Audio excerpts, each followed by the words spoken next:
Hey guys, this is Colin from Blackjack Apprenticeship, and I just got back from a 5-day trip to Vegas for a Blackjack boot camp. And while I was there, I was able to meet up with a few different pro and part-time advantage players to do some podcast interviews. And the first of which is with Nubs1981 and LEC.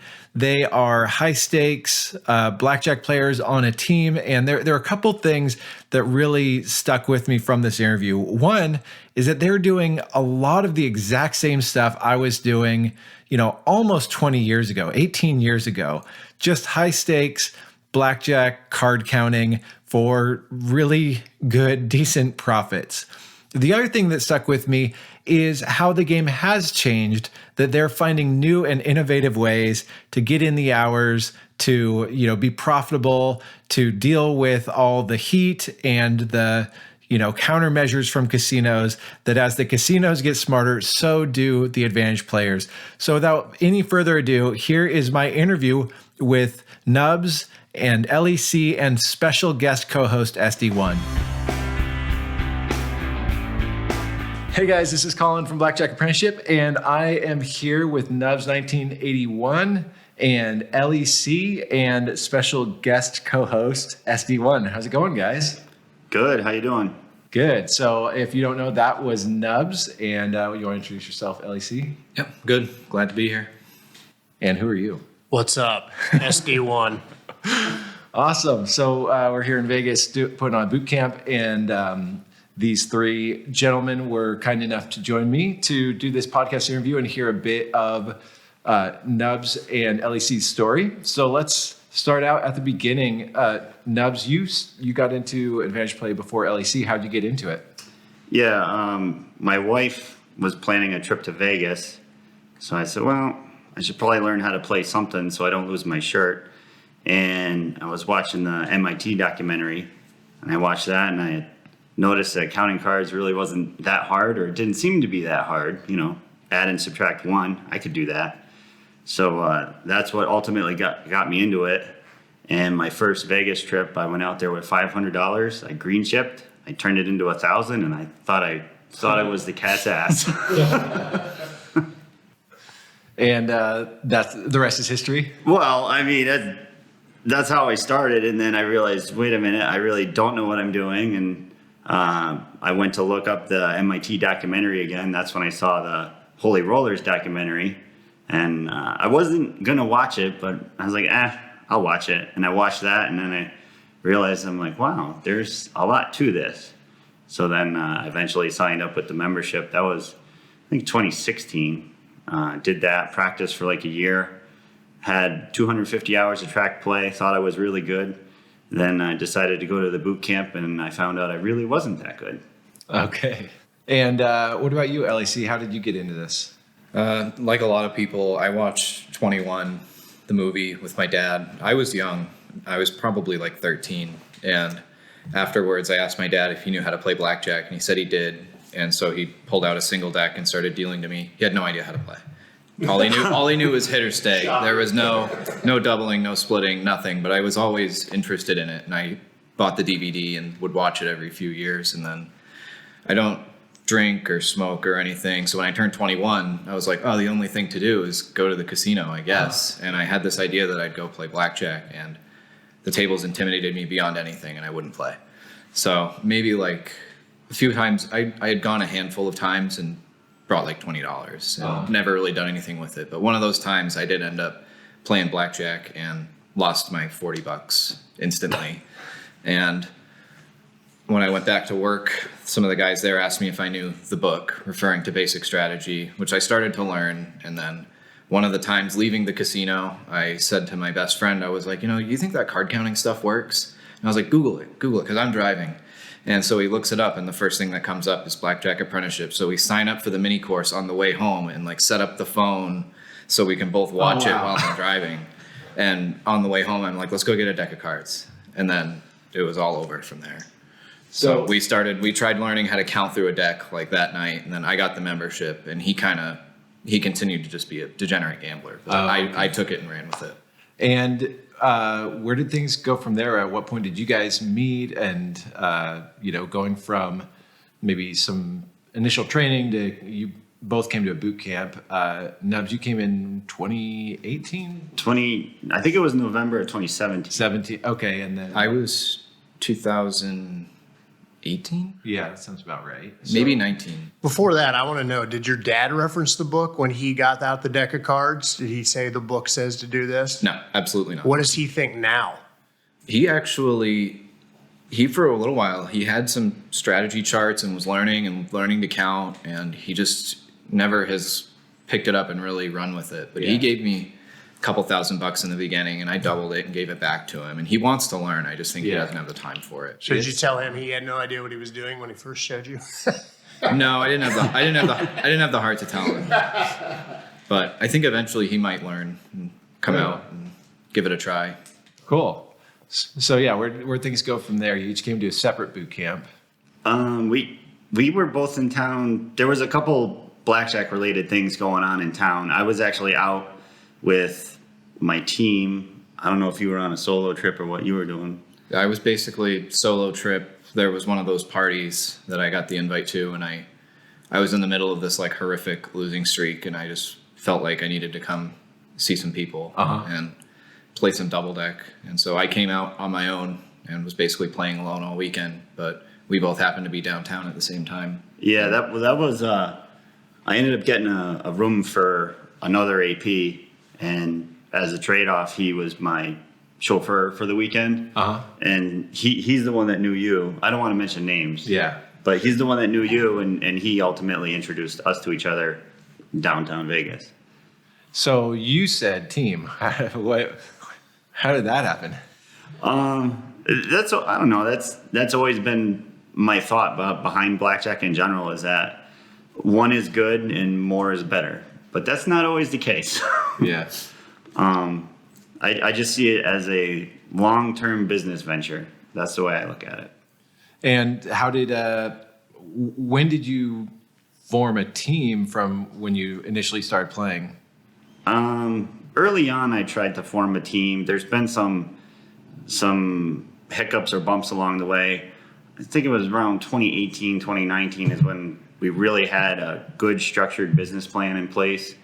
And that's when we started picking up some outside investors. We picked up players along the way. Some players just wanted to be spotters. They didn't want to spread. And it just slowly grew from there. You know, if you're successful, you bring people in. Yeah. And if you're unsuccessful, unfortunately, nobody ever hears about those teams. So you do a team full time, or? I consider all my hours team hours is how I consider it. But you still have a day job, I guess. Yeah, I have a pretty good day job, and I'm kind of locked into it because I have a pension retirement that is massive EV that I can't walk away from. That's awesome. That's good that you see it that way, and but you're growing this team on the side, and you guys meet and strike it off, or how did that come about? I think we had met and just talked on and off because we live a few hours away from each other. And at some point in my time of playing, I had hit about 400 hours and was break even. Wow. And was really beginning to doubt my play. And I had Nubs test me out. And we had little talks about me potentially joining the team as a player. And he dealt to me, and I ultimately passed this test because even though I was 400 hours break even, he offered me team funds to go play that day. Wow. Yeah. So at that point, it was somewhat officially unofficial, I guess. And then from there, I've been playing with him. Yeah, I mean, anybody that's gone to a boot camp or done some dealing sessions or training sessions, you deal to somebody for an hour or two, you know if they have a positive game or not. Yeah. And it was plain as day that he had a positive game. So, I mean.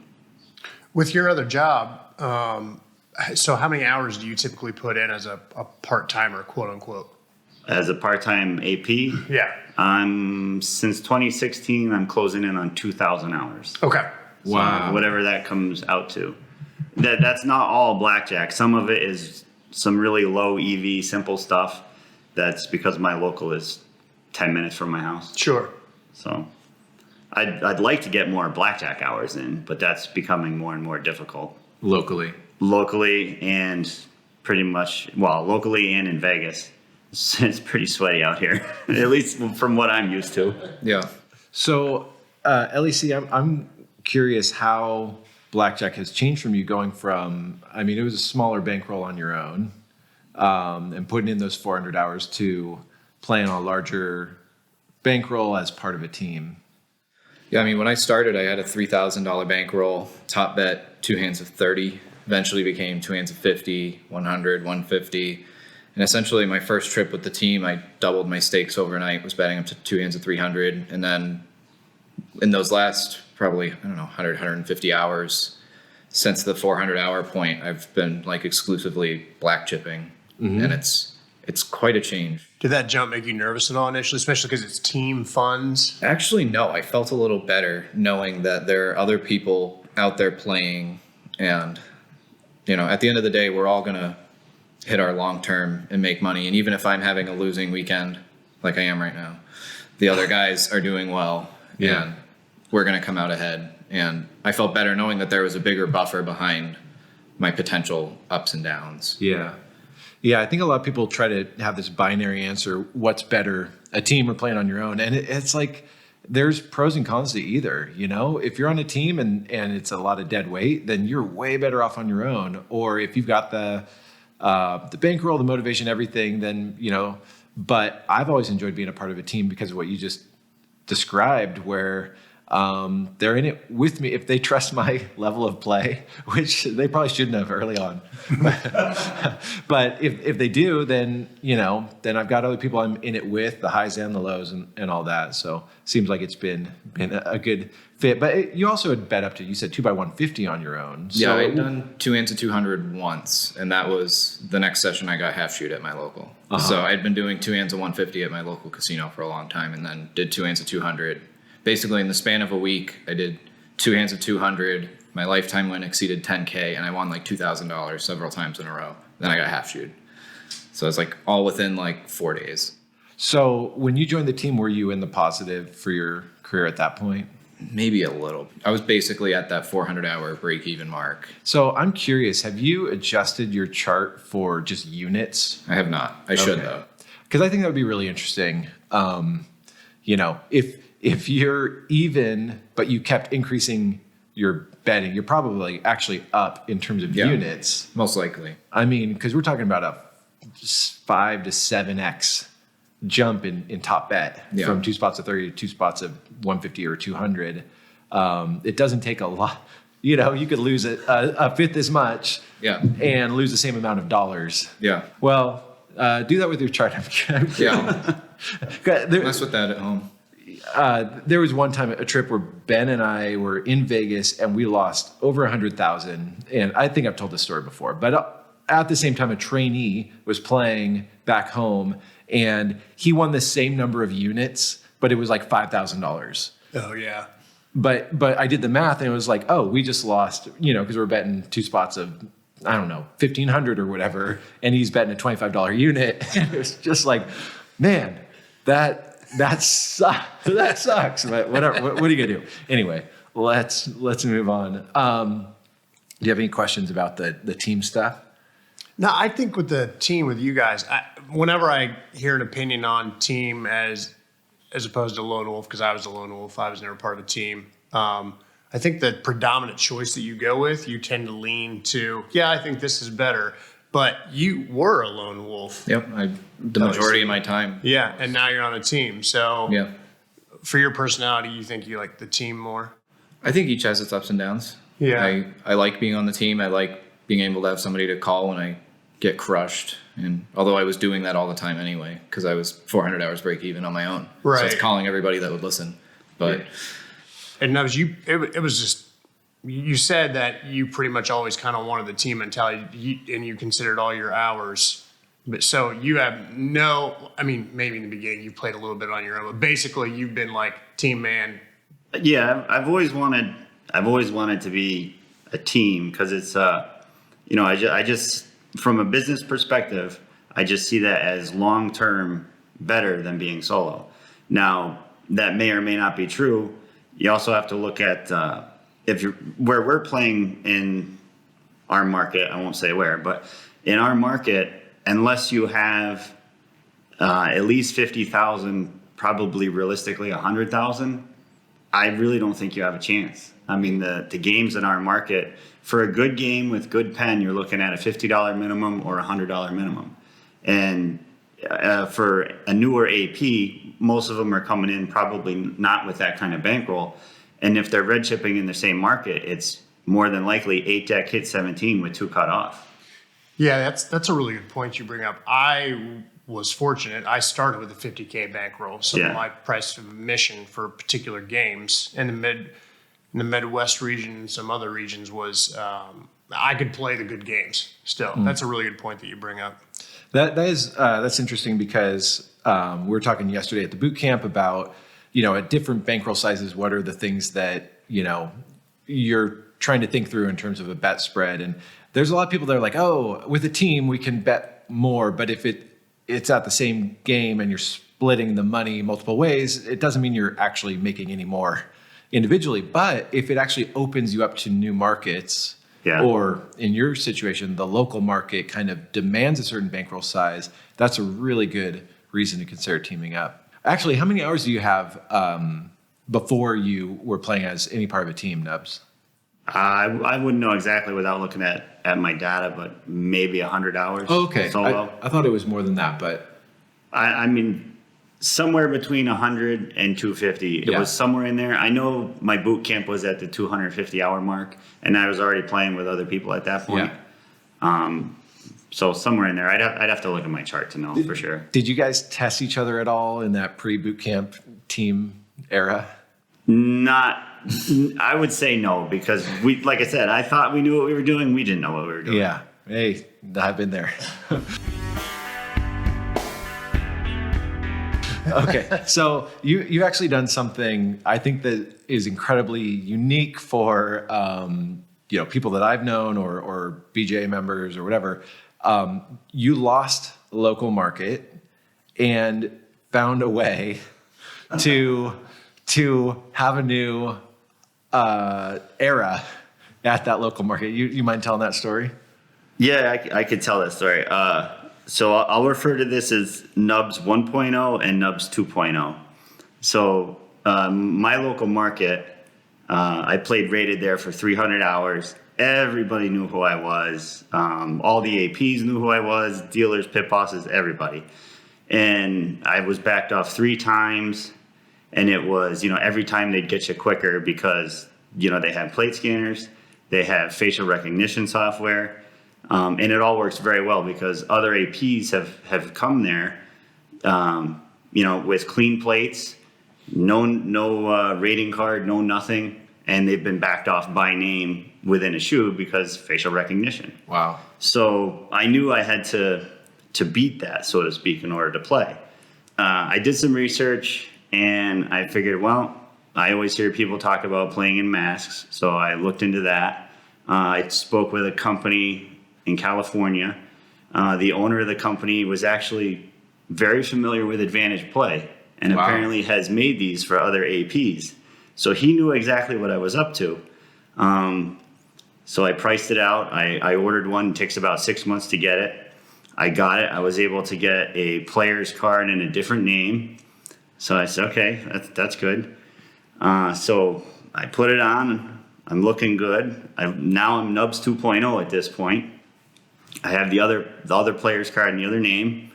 I parked away from the casino so that they couldn't get my plates at all or recognize the car or anything like that. And now I'm walking as Nubs 2.0 towards the casino. And I walk past several of my coworkers, which is just like pure dumb luck. And these are people that I've worked with for 7-8 years. They know who I am. So I walk up to them and I'm acting completely different, like Nubs 2.0. And I say, oh, hey, I worked with you. And they're like, no, you didn't. I said, yeah, I worked with you. And they're like, no. I said, don't you know who I am? And this is, I'm like right in front of their face.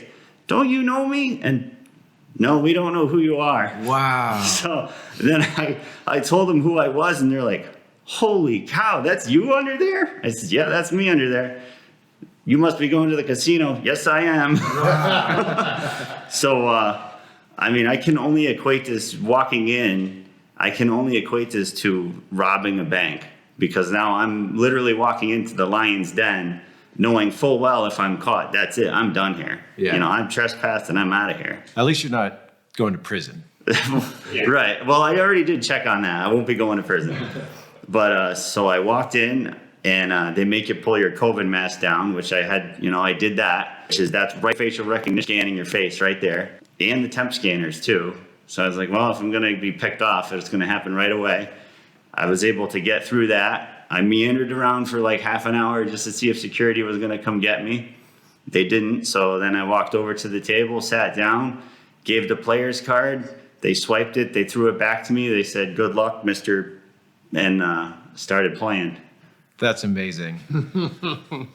I think it's realistic. The people that have seen me in it, they're like, that's no way that's you under there. Did you have your mask on when you were talking to these coworkers? I had my full headgear outfit on. No, I mean your COVID mask. Oh yes, I did have my COVID mask on at that point. Yeah. Do you feel like that's a necessary part of it because of just like the mouth moving? It helps with the mouth moving and the covering that. I did talk to the owner of the company that makes the masks. Yeah. And apparently, if you really want to spend the money, you can fly out there. They will cast your head and they will custom fit it to your face. Wow. And I do know one AP that has done that, and they will remain nameless. Yeah, sure. I'm going to start guessing in my head, but I'm not going to ask. So how did that work in terms of longevity? Well, that's kind of a funny story, because I thought I had checked off all the boxes, and then I realized I missed something plain as day that was really stupid. So I went in and I played 2 times, no issues, no heat, no nothing. Yeah. And then I went in to play a 3rd time, and I give my card as usual, and I'm playing as this other person, and the pit boss swipes the card, is mid-throw to throw the card back to me, stops, looks at the computer screen, looks at the card, looks at me, turns around and goes right to the phone booth. And I'm like, all right, what did I miss? What did I miss? Wrong card? No, I gave him the right card, but here's the problem. I completely forgot that when you swipe the card, it pulls up your license plate, or not your license plate, your driver's license, and then it clicked. I don't look anything like the person's driver's license. Right. Like, not even close. And I knew the jig was up then, so I was like, all right, I'll just carefully walk my way out of here. So I did. Unfortunately, I think my local is burned with that setup, but I know where to get more setups. Wow. And other markets. Yeah, I wore it again at another market, and I was there with one of my other teammates. Maybe I'll save that story for another day. That was a pretty good one. I think it's amazing that you tried it. And it's even more amazing that it worked. It's unfortunate, that there's a glitch, but I think you validated the idea. I'm not the only one doing this. Okay. There's a handful. Wow. Yeah. So we'll leave it at that to not piss off too many people. Right. So let's shift gears. You've talked on the forum. You said you get a lot of DMs about whether a boot camp is worth it or not. And this isn't to promote boot camps, but this is one of your talking points because you feel like you guys have both been to one, and you can provide maybe some advice to people that are wondering. How about this? You started with a smaller bankroll. Yeah. If you had to do over, do you think a boot camp made sense with your bankroll size, or would it have been better to try to grow your bankroll, or did the networking make it pay off? Or I don't know. I'm legitimately curious. I absolutely think it was worth it. Okay. I think the knowledge that my game was where it needed to be before I went out and started playing was necessary. And I think you can have somebody deal to you for an hour or something, and you might get somewhat of a sense of if you're ready. But coming here, meeting all these people, getting dealt to time and time again, getting totally tested out, the connections that I made there main connection I made at that boot camp got me connected to Nubs and now have put me where I am. Mm-hmm. So had I not gone to that boot camp, I probably wouldn't be here. Yeah. So who knows what I'd be doing, or if I would have, maybe saved up a little bit more money, and when I had wiped out a decent amount of it during one of my losing streaks, I might have just given up. Mm. Yeah. And my boot camp, I met a good friend, AP Elements. Mm-hmm. And I probably would have quit Advantage Play if it wasn't for Elements, because I hit 500 hours and I was actually in the red. So that was frustrating, but Elements had less hours and he was in the positive for sure. But as far as who should or shouldn't attend, I think both and I LEC and I, we take Blackjack seriously and we want to beat it. We want to play this game long term, and anybody that's of that mindset should attend a boot camp. If you're just going to be once a month on a weekend red chipping for fun, for comps, you're there with your wife or whatever, I don't think you should go. I think that's it's not really necessary, because you're not in it to make the money, you're in it for entertainment. Mm-hmm. If you're in it to make money, then boot camp is a definite. And that's if it's just entertainment, well, not going to one is an extra $3,000 to buy that entertainment, if it means. And I wouldn't say that I think there's anything wrong with that. If that's how you want counting cards to be, you play a tight spread, you get comps, and you take vacations with your girlfriend or wife, and that's what you want Blackjack to be, then by all means, I think that's great. And I think if I had a huge bankroll, that's probably what I'd do with it, since I have a day job. But yeah. I have the means right now where I'm considering going full-time eventually, and I want to beat the game, make a bunch of money, and that's my goal. I'm loving more and more APs, because this is the direction I went. I kept a full-time job for a very long time before I went to full-time AP. And I logged what I consider full-time AP hours, or by Colin's definition, what would have been on the church team.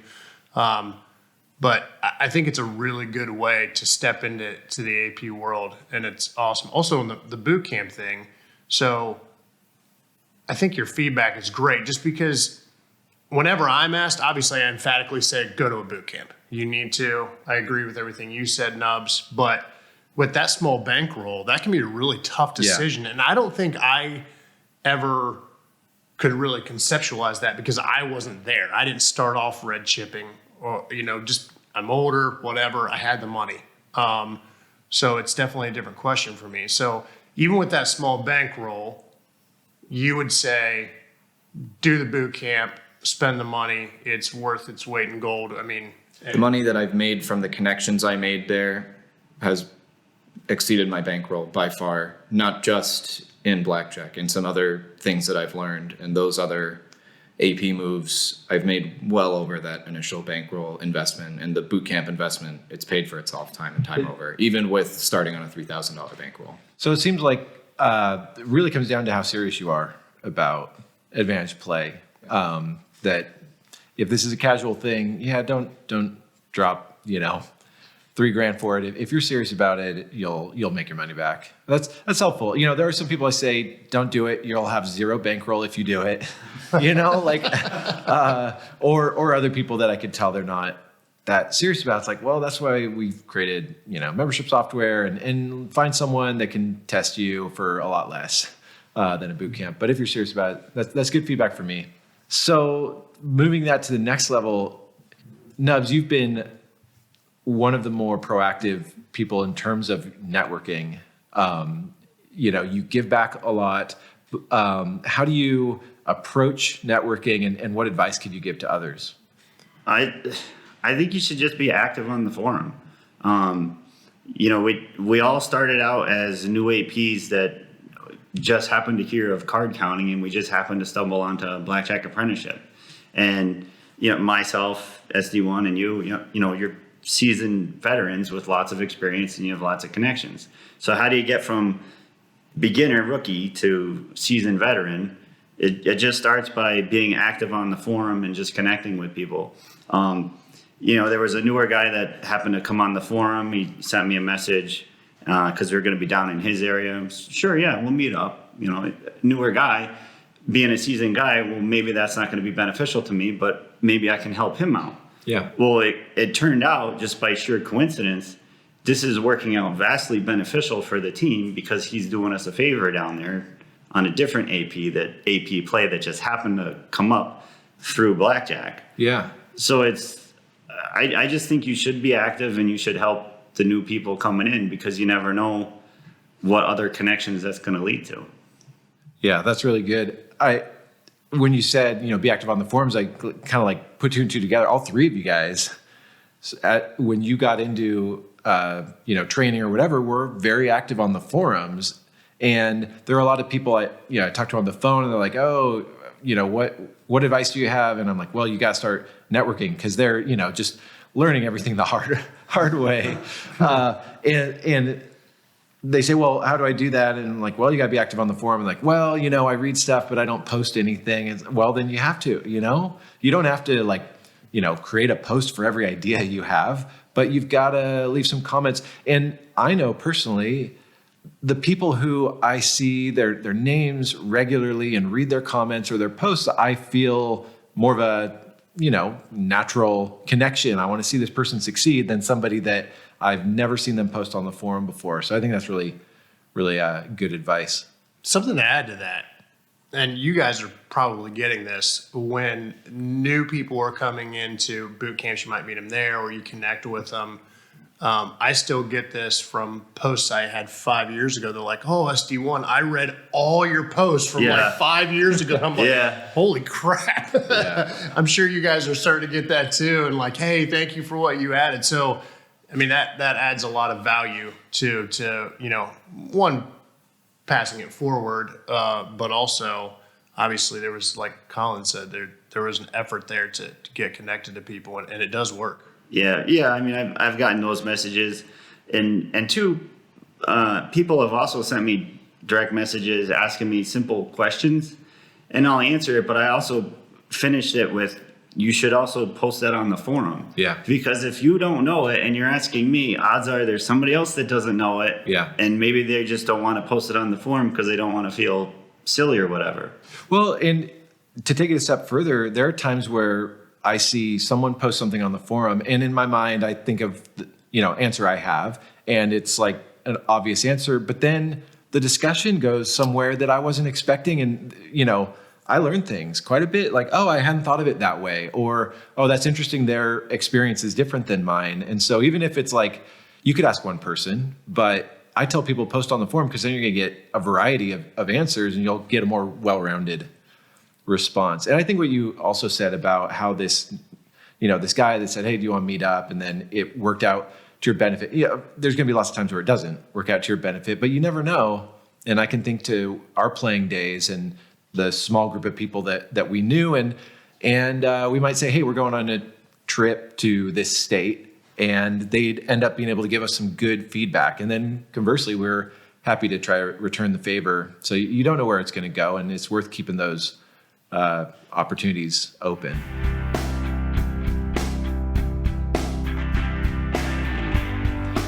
So you guys have been able to have success with this. I know one of the big things people fail at is the bankroll management part. What have you guys learned both from your own experience as well as from seeing other people approach card counting and advantage play? I've seen, from the smaller bankroll perspective, a couple of bad sessions when you have a $3,000 bankroll, causes you to need to resize. And resizing with $3,000 really doesn't work. Yeah. So kind of when I started, my risk of ruin was around 7 to 10%. And I just kind of had to accept that. Yeah. It was either I'm going to take some time, save more money, and, wait, or I'll get out there and start playing. And I had some initial success, built it up to about $5,000, $6,000, and then wiped it out down to $2,000. And I had to resize and lots and lots of back counting, and eventually it built back up. But you say 7 to 10, and the optimist will say, oh, that's still a 90% chance I'm going to be okay. And it's like, not really. You're probably going to be that 10%, even though it doesn't, you don't think of it that way, but for sure. And had I not been adding to my bankroll for my day job, I would have tapped out. Had I just had that flat 3,000, I wouldn't have made it. Are there any things that you would do differently that you would say to, beginner LEC, or not beginner, but, first going into the casinos with how you approached it? Probably more back counting. I think I probably, just due to, I played grave shift a lot, and that was the only time I could get $5 tables. And I think just out of, I'm here, and I was making, I don't know, something like $12, $15 an hour, and it's a 40-minute drive, and so I'm like, all right, I got to be here for 4 hours, and if I'm just standing around doing nothing, I'm not making any money. So I'm going to sit here and play. So I might be at a small bankroll for whatever reason. I remember I was willing to play heads up, do a play all, just to get the time in. And on that small of a bankroll, you can't do it. Yeah. And, or that 7 to 10% goes up to 20. Yeah, exactly. And I think if I had been doing that with a $10,000 bankroll at $5 tables, that's very, very different. Yeah. I think people don't understand how much just a little more bankroll helps with your risk going down, but also conversely, how easy it is to overbet it. What's been your experience, Nubs? Well, my experience has always been, I'm going to play with 1% or less. And that was even when I started with only $10,000. I'm playing with 1% or less. So if that means I got a back count for hours on end and I'm only going to play a handful of hands, then that's what I'm going to do. Because bankroll management is probably one of the most important things. There's been players that I've known over the course of the years that have done everything right but bankroll management, and they've all gone bust. One of them even went to a boot camp. He received feedback from the boot camp. He fixed his game. Everything was good, and talked to him and came down. I met him. I watched him play, and I saw what he was doing, and I sat down at the table and I gave him a, what are you doing look? Yeah. Because he was playing a $50 minimum game with 2 decks cut off on a $15,000 bankroll. Spreading to 3 hands of 500. Oh my gosh. And that's 10 top bets. Yeah, and I pulled him away. I don't even know what the risk of ruin is. It's astronomical. 80%. So I had pulled him away from the table, and I was talking to him. I said, you can't be doing this. I said, you're going to destroy your bankroll. And then once you lose your bankroll, you can have all the talent in the world. You can't play. Yeah. And unfortunately, he kept playing that way, and he went bust. Man, it's such a bummer because, like you said, there's a talent, there's the time put into it, there's the potential, but you don't protect that bankroll. It doesn't matter. Yeah, and that also goes for if you have $100,000 or $150,000 bankroll. I know a team that had a significant bankroll. They were actually going to team up with us, and we were going to form one large team. We didn't exactly see eye to eye on some of the risk of ruin level that they wanted to play with versus what we wanted to play with. There was a few, we didn't really like some of the pay structure setup that they had set up versus what we had set up. And our team discussed, that just seems like the risk of ruin is too high.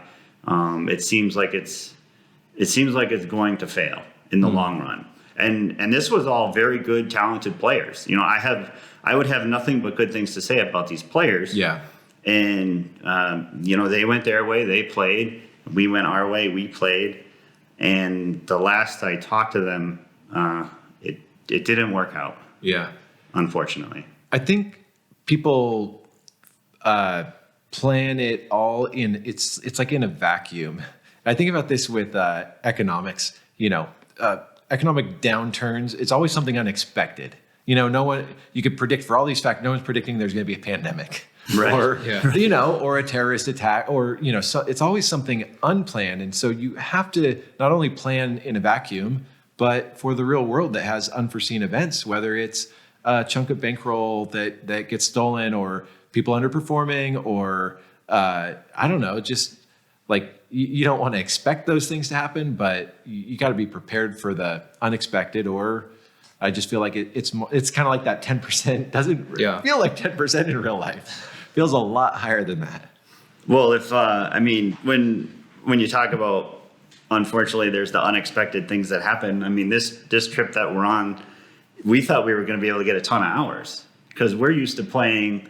You know, you show up, you play rated, you get 10 hours in rated, and you just bomb away, and there's no heat. And we're out here. You know, members told us to play XYZ casinos. They'll take the action. And so we go there to play, and an hour later, we're all backed off, and we're like, what happened? Yeah. And when we heard that, we're like, oh, an hour in Vegas? Great job. Good work. Oh, yeah, that sounds right. So how do you guys decide whether you're going to play rated, unrated, and some of those decisions? I mean, for me, when I was playing my local casino, with it being as close as it was to my house, and I was there, basically I had it set up where I would go play for about 90 minutes, 4 days a week. I would play for about 90 minutes before work, and I was there every day. They all knew me by name before I even got a card at that point. Wow. And so I just got the card, and I was getting a ton of free food. So I figured it was worth it at that point. Yeah. And where I was there every day, I felt like it would just be weird to not have one. And I also feel like at the stakes we play now, I feel like it's necessary.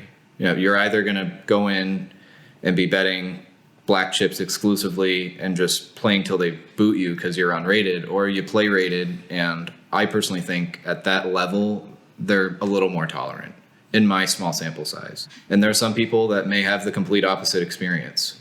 It probably really, I wonder how much of it is market dependent. What do you think?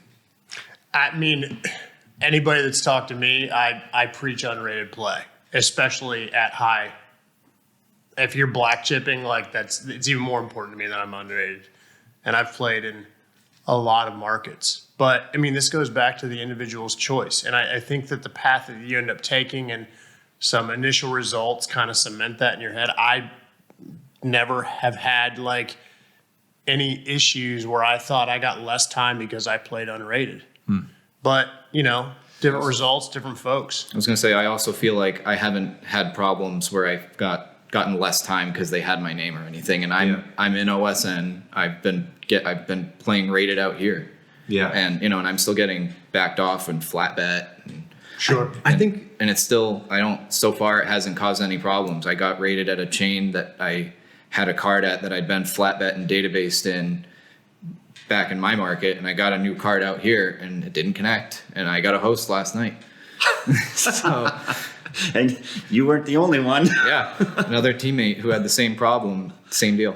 So playing those stakes, and I think the other, you know, for the free play and other things you can get out of it, I think if you know how to work it, it's definitely worth it.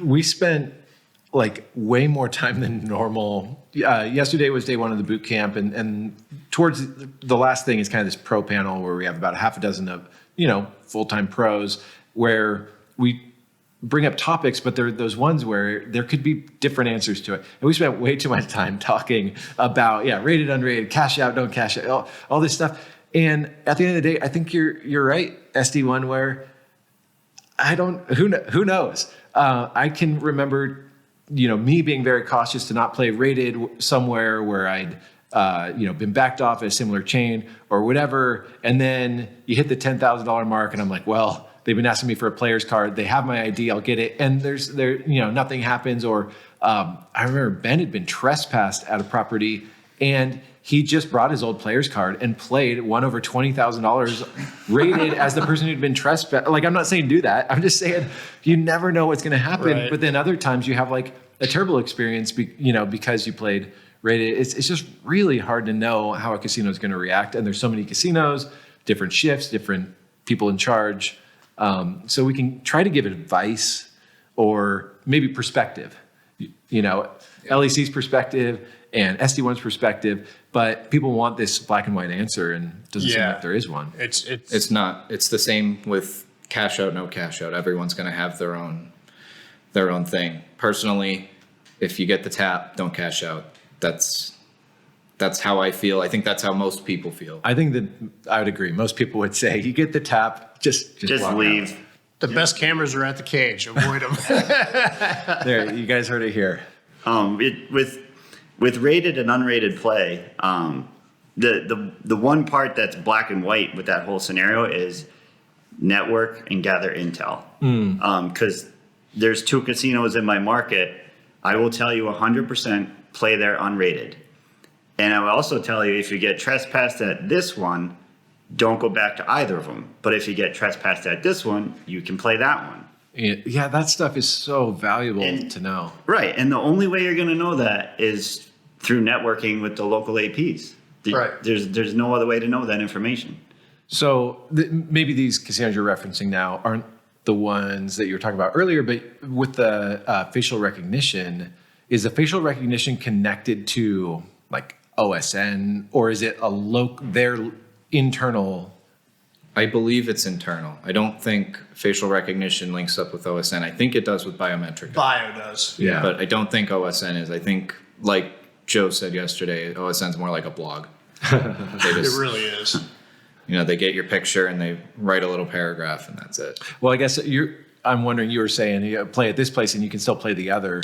They're not sharing that facial recognition intel between them. That one, as far as I know, that place does not use facial recognition. It 100% depends on your market and your locals. Yeah.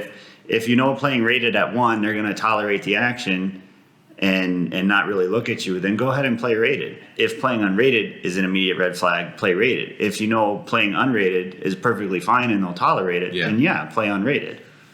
And mine was more about the databases. So I actually have played rated at 3 properties, to your point, Nubs, that I had intel that they don't contribute to the database. Yeah, that's huge. That's very important information. So I had no issue with that, and still not in the databases. So that was my thing. But yeah, I mean, great points about. And it goes back to that networking. Yeah, and even then, like what we were talking about earlier is we've all played rated back in our local market. That same chain, we all ended up playing rated out here in Vegas with new cards. That doesn't make any sense. Yeah, and even one of the people on our team has a name that has multiple variations within it, and that AP has been backed off at one of those casinos 4 different times under 4 different names. Oh my gosh. All rated, yeah. All rated every time black chip level play. Wow. That AP played somewhere in the realm of 150, 200 hours black chipping at that casino. And it wasn't until he got a host that it was finally over. But The host can be the death knell. it was something with that tier of the players club. Yeah. Something happens because I hit that tier, CTR'd, and then got flat bet, like all in the same trip. So, what can you do?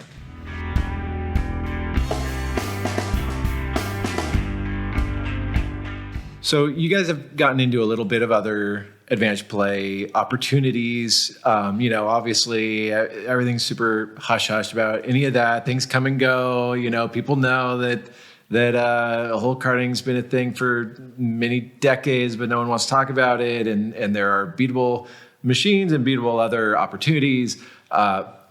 Without getting into specifics, what kind of advice or what could you share with us about other games and pros and cons?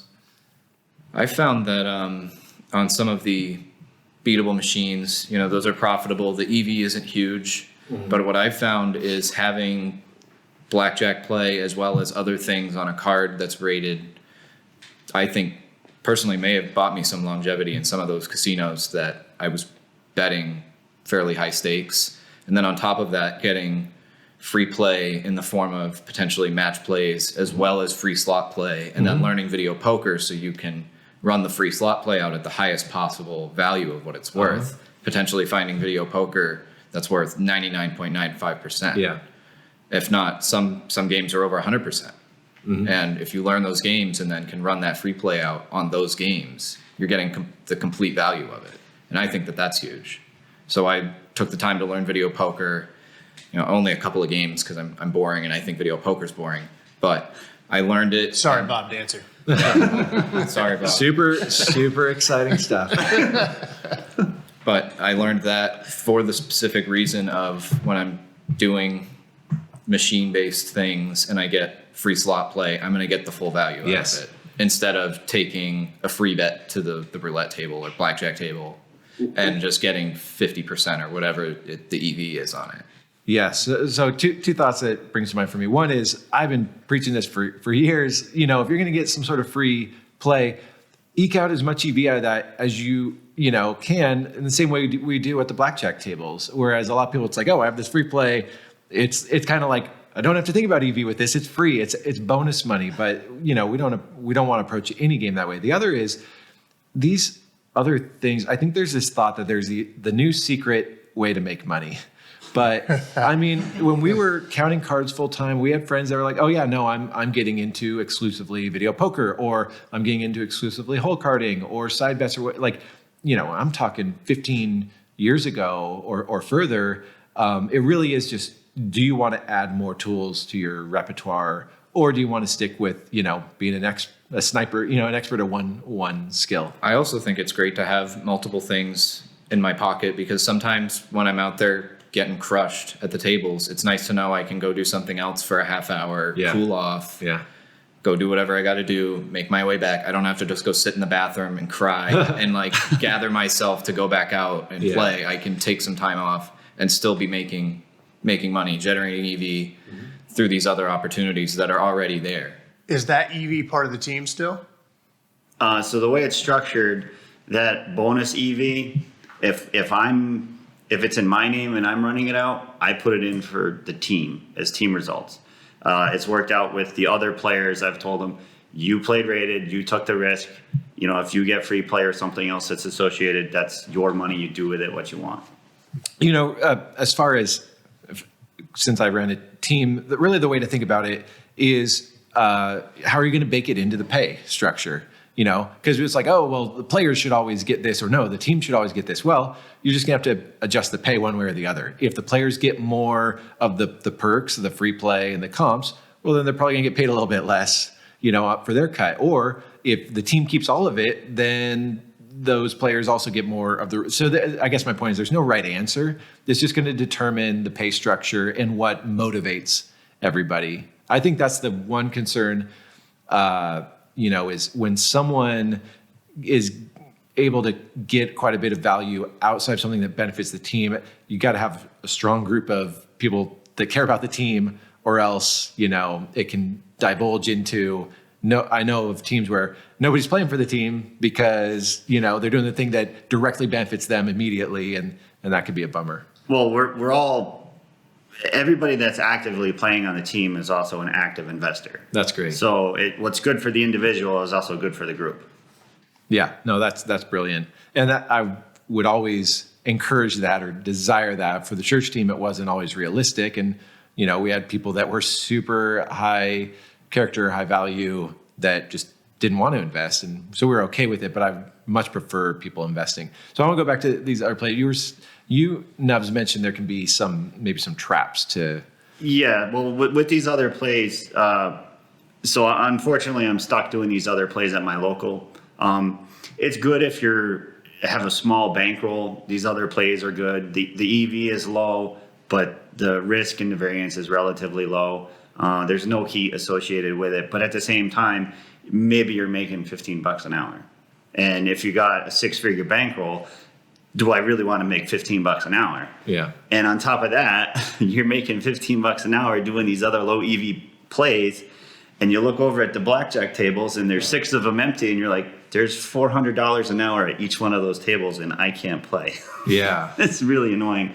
But I also think some APs that are into blackjack, they'll start playing some of these other plays, and then they'll just start taking the money from it, and they won't reinvest it into the bankroll.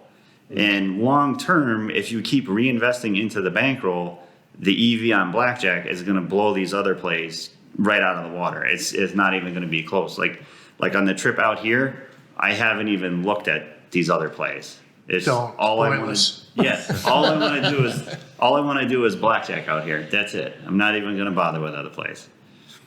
Well, it's interesting. You're at least saying, hey, if you have the bankroll for it, you've got more options. If you get like caught up in low EV and just spending it. I mean, it's probably the same with blackjack. If you can afford to grow a bankroll, it's going to open up a lot more opportunities. And I know there can be high value other plays, but blackjack's still a high value play, high variance, high value.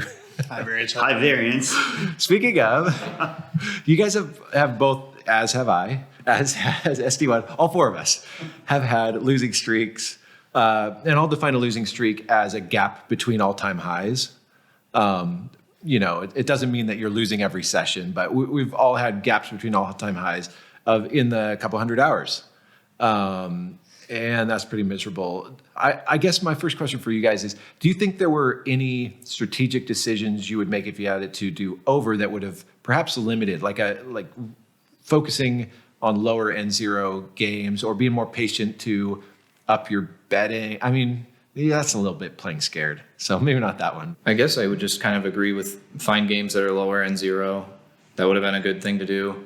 If I'd had more money, increasing the bet spread, even though the swings are going to be bigger, shortening the N0. But sometimes you just got to grind it out, honestly. Yeah. If you have the games that you have and you just got to play. Mm-hmm. You just got to play, put the hours in, you'll get there. Yeah, I mean, it's I know with my 500-hour losing streak, that's not all of the game as a result of that. I mean, I had errors in my game. There's no doubt about that. I wasn't getting a lot of rounds per hour because a lot of it was full tables or back counting full tables and wonging in. But that was also, I was limited by the bankroll, and to keep risk down, that's what I had to do. And now it's, you find a good double deck game with good penetration and good rules, or you find a good shoe game with good penetration and good rules, and you just fire away. What about yourself, SD1? Any changes you would have made, or it just was what it was? I just think it was what it was for me. I just got destroyed. And I just had to embrace the suck. Yeah. I mean, I think if you, especially like you had it in the beginning, I had it in the beginning. My first 100 hours, I was like right on par with EV, and then I spent the next 160 losing, and I wasn't back to even for the first time until I'd played 270 hours, and then I finally swung up to an all-time high, down to even, all-time high, down to even, and back up to an all-time high now. Yeah. So it's just the game. Yeah. As much as people don't want to hear that. Mm-hmm. Well, it's reality. We want people to have to face reality. I know, I towards the end of the church team had a pretty long, not so much losing, but just not winning streak. And I wonder if, that being preceded with a lot, 600, at some point I was up, maybe 700,000 or close to it. And some of those profits were like, oh, I just ran hot on a really high bet spread, and that I didn't think of, well, I might run cold, really, really high bet spread, but that could maybe cloud some of the judgment of even just maybe being comfortable with the minimum bet. Like, oh, I could have been betting 25, but I bet 50 because we had the bankroll for it. And now I think like, all those bets, what do those add up to over 200 hours? Like maybe a few thousand and be closer to even. But it is. I think probably most of it is the game. If your game's good. Well, that's. I mean, you said betting 25 or 50, the minimums. I mean, that comes back to understanding EV and really understanding the concept of EV. Just as an example, one of the players on the forum, he wanted to come to my local. Okay, I'll watch you play a few shoes at my local. And I watched him play a few shoes. I had a rough idea of what his EV was. Maybe it was $50 an hour. And so I watched him play a couple shoes, half hour at best, And then we met up off site, and he goes to give me $100. And I was like, what are you doing? And he says, I made $2,800 in that shoe. I can afford to give you $100. Man. I said, no, you didn't. You made about $50. And he was looking at me confused. He says, no, I won. I'm like $2,800 up. I said, no, your EV was about $50. Yeah. If you give me 100, you just lost $50 in EV playing. So I ultimately gave him the chip back, and I tried to explain, EV. You can't look at your results. You have to look at EV. That's a bummer if someone doesn't understand at that point. But I get people that they'll email me and say, oh, my EV is about this, but what they mean is how much I'm winning. You know, if they're, oh, I've been winning $50 an hour, therefore my EV is $50 an hour. Like, no. You know, you have one bad day and all of a sudden, you know, but I don't know what to say other than we got plenty of information to help explain this stuff. Maybe they need to hear it from someone other than me. Also, just remember, it's not actually called the high-low count because you're counting high and low cards. It's actually called high-low because there's highs and there's all kinds of lows. Ping pong and hit A7 and whenever we were getting beat up, the joke was high, low. Those lows can feel like they outweigh the highs, but I guess that's why we keep results to remind ourselves. And then when you hit that next all-time high, you completely forget how you felt like a month before that. It's true. It's true.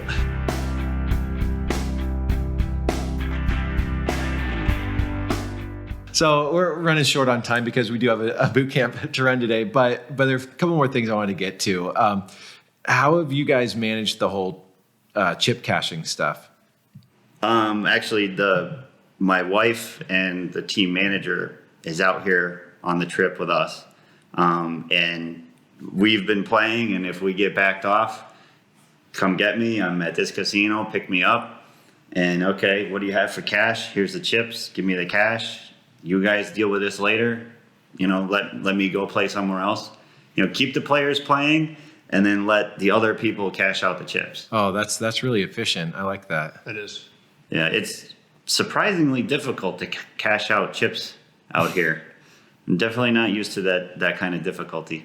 Yeah, Vegas has its challenges. Yeah, I mean, at one of the casinos I was playing back in our market, it was post team. I was betting 2 hands of 5 or 600, and I had like a $15,000 shoe, and they gave me 5K chips, and I was like, I really don't want those. Could I just get yellow? And they were like, no. And I was like, okay. So I took the 5K chip, and this casino was massive. It had basically 2 casinos within it. So I went to the other casino to check out that high limit room to try and play and break down the chips there and play longer, but couldn't find anything over there.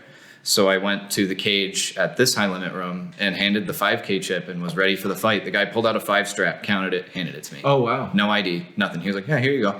Well, that's like what we're used to back home. You know, you just walk up. You know, maybe they ask for ID at 5,000. You know, and if you're already playing rated, which I was, it didn't matter. Yeah. You know, but the guy just, you know, out here we're having problems for a couple $1,000. It's ridiculous. I know. My wife goes to cash out like 2,000 in chips. It's 2 yellows, and they're like, "Well, where'd you get them?" Yeah. It's like, it's got your casino name on it, and the casino is right behind me. Where do you think I got them? Yeah, for Vegas, I would say avoid anything above purples. Anything above $500 chips, they're going to want a player's card to tie it to, and so when they try to color me up, oh no, don't give me yellow, or I'll start betting those, and just keep purple and lower. Any just to wrap it up, any final stories you guys have from your years on the tables? I have a small story that's kind of funny. Just it's a testament to how cheap APs are. So both my girlfriend and I are postal workers, and we work in like a giant like distribution warehouse, and so there's rubber bands everywhere. Basically, we're always rubber banding letters together and stuff. And I was getting ready to leave for a trip, and I had called out of work, and I realized I was going to have a significant amount of money. I think the most I'd had yet, something around $20,000, and I wanted to fold it into $1,000 bits and then rubber band it together. Yeah. But I couldn't find any rubber bands at my house, so I texted my girlfriend, and I'm like, "Hey, will you get some rubber bands at work and meet me in the lobby and give them to me?" And she was like, "No, just go buy some." And I said, "No, they're at work." And this went on, and she eventually called me, and she's like, "You're being ridiculous. Just go buy some at Walmart. They're $3. And I said, "Absolutely not. They're at work." I was like, "They're at work. They're free. I'm not gonna." And I was like, "Well, I'll go get them." She's like, "You already called out. You're gonna get in trouble if you show up just to steal rubber bands and leave." I went without rubber bands. I wouldn't do it. And then when I went back to work the next week, I grabbed a handful and brought them home, and I'm still using those. Yeah, how could you buy them when you can get them for free? Exactly. I bet they're higher quality at the postal office also over the Walmart brand. Guarantee it. I bet. Our mailman will leave, I just ship all the BJ stuff from my front porch and, just put a little note that says, hey, pick up the packages. And then when they pick up the packages, they leave all the mail with a rubber band around it. And I keep every one of those rubber bands because you never know when you're going to have to use them for a bankroll or whatever. Yep. And that's how I've been keeping my money wrapped up since then is I'm going to use those rubber bands till the day I die. That's right. And I'm never going to pay for them. No, why would you? Why would you ever pay for them? What about you, Nubs? I'd like to, if we could finish off with what happened a couple nights ago. This goes to something unexpected, and then the results from that. So we had a little team get together dinner at the Stratosphere. I think it's important to take some time out. Actually enjoy yourself as a team, the camaraderie and everything. And we were joking all around about, we should go downstairs and play because the Stratosphere is super sweaty. We'll get one shoe and we're like, oh yeah, let's go down there. We'll table bomb a table. We'll bomb the 1-3-2 double deck table that they have. All three of us, because we could only do 3 to a table. Yeah. And so we're thinking we'll get one shoe and we're making jokes. Oh yeah, all right, we'll go down in the high limit and we'll bomb that table. So we have dinner and we relax. We go downstairs. And the other teammate that's not here, we go into the high limit pit, as a whole team, as a group, and they closed the $50 high limit table, and we're like, oh man, this sucks. There goes our plan. Yeah. So he goes out to the main floor. There's a $50 double deck table on the main floor, and he's like, I don't know if I want to. We don't want to play 50. That's kind of high. So, he talks them, they changed it to 25. Yes. And we could play $100 units. Talks them down to 25. Now all three of us buy in at the double deck table, like a couple grand, whatever it was. And all three of us are sitting at the table. Plus we got the other guys that couldn't play and my wife and the team manager. And they're just making a scene. Oh my gosh. We tell the pit bosses, have you had dinner upstairs? We had dinner. Oh, the drinks are really good up there. Have you had the drinks? We're all acting drunk, and it's okay, $25. Yep, $25. And then, the count's good. Boom, table bomb, all black chips everywhere. It was basically true 1, 2 hands of 100 each person. So it would hit true 2, and there'd just be $200 on every single betting spot. And then the second it went back to single handed 25. Single handed 25. And then, so we're doing this. We got one shoe like that. And we're thinking, okay, here comes the heat, here comes the back off. Nope, not yet. But you guys went, let's play another shoe. Let's just keep going. So we table bombed this for about 90 minutes. No heat. The pit bosses, the dealers, they all thought we were drunk, obnoxious tourists. And we spread from 1x25, I think, up to 2x4 at one point that night. Yeah, and I think we hit 2 hands of 400 one time. Two hands of 400. I think you hit a blackjack. We had a table win. We're all high-fiving. Table win, table win. The dealers and the pit bosses were loving it until they called for a color up. And then they're like, what the heck happened here?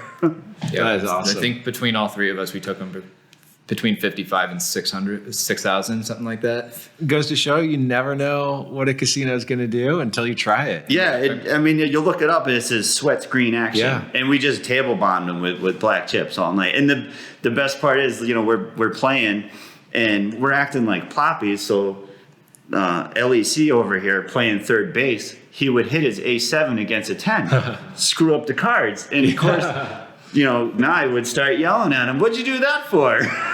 That is one of my favorite things about being on a table with a teammate is that you can totally throw them under the bus for their play. If you're the spotter and they're the BP, like, man, that guy's an absolute ass, jumping into my table. And who does he think he is? Suck at blackjack.